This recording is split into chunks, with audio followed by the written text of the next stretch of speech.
السلام عليكم ورحمة الله وبركاته. في البداية وقبل أن نتعرف على تفاصيل ما حدث في المملكة العربية السعودية من ظواهر خارقة حدثت اليوم، لا تنسى الصلاة والسلام على سيدنا محمد صلى الله عليه وسلم، ولا تنسى دعم هذا المقطع بالإعجاب.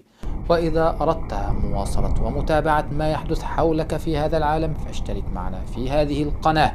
لن نأتي لك بخبر واحد إلا وهو موثق من مصدره. وتعالوا إلى هذا المشهد والذي تداوله كثير من رواد مواقع التواصل الاجتماعي. إنه مشهد لبرق حدث في المملكة العربية السعودية في ليلة الجمعة، وتحديدا في مدينة جدة.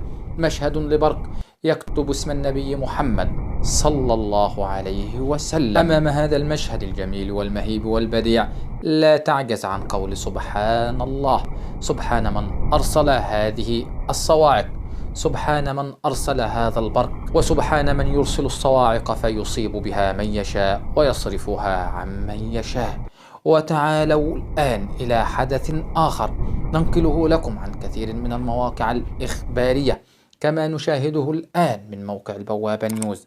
أمطار غزيرة وبرد ورعد في مكة، فقد شهدت مدينة مكة اليوم هطولا غزيرا للأمطار مصحوبة برعد وبرد اليوم الجمعة، وقد تشكلت السيول في أغلب أحياء مكة، وامتلأت الصحراء بهذه الأنهار وهذه الفيضانات التي نشاهدها الآن.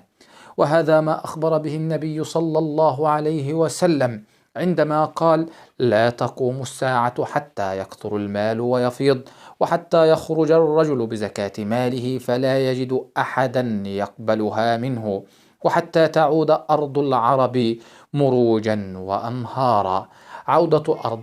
عودة أرض العرب مروجا وأنهارا هي علامة من علامات الساعة أخبرنا بها النبي صلى الله عليه وسلم.